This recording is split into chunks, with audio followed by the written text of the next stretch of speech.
Hello বন্ধুরা, শুভ সকাল। আজ 6 জুন বৃহস্পতিবার। আপনারা এই মুহূর্তে দেখতে পাচ্ছেন বেনাপোল স্থলবন্দরে আজকে সর্বশেষ চিত্র।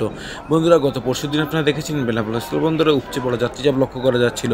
আজকেও তার ব্যতিক্রম নয়। আজকেও কিন্তু কয়েক গুণ হারে যাত্রীচাপ লক্ষ্য করা যাচ্ছে। গত এক সপ্তাহে আজকে কিন্তু সর্বোচ্চ পরিমাণ যাত্রীচাপ লক্ষ্য করা যাচ্ছে এবং এই অতিরিক্ত যাত্রীচাপের ফলে কিন্তু আজকেও বেনাপোল স্থলবন্দরে উপচে পড়া ভোগান্তি লক্ষ্য করা যাচ্ছে। এই দীর্ঘ জনসমুদ্রের ফলে কিন্তু বেনাপোল স্থলবন্দর এক প্রকার একটা অচল পরিস্থিতি বিরাজমান রয়েছে। আপনারা দেখতে পাচ্ছেন প্রায় 2 থেকে 2.5 কিলোমিটারের দীর্ঘ লাইন, যার ফলে ভোগান্তিও কিন্তু কয়েক গুণ হারে বেশি।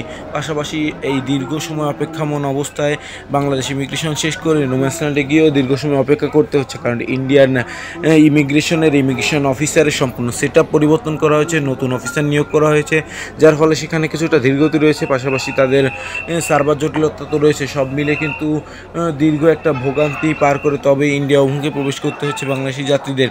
আর এই দীর্ঘ ভোগান্তির ফলে অনেক যাত্রী অসুস্থ হয়ে পড়ছেন, যেহেতু বর্তমানে মেডিকেল পেশেন্টের সংখ্যা কিন্তু অনেক বেশি।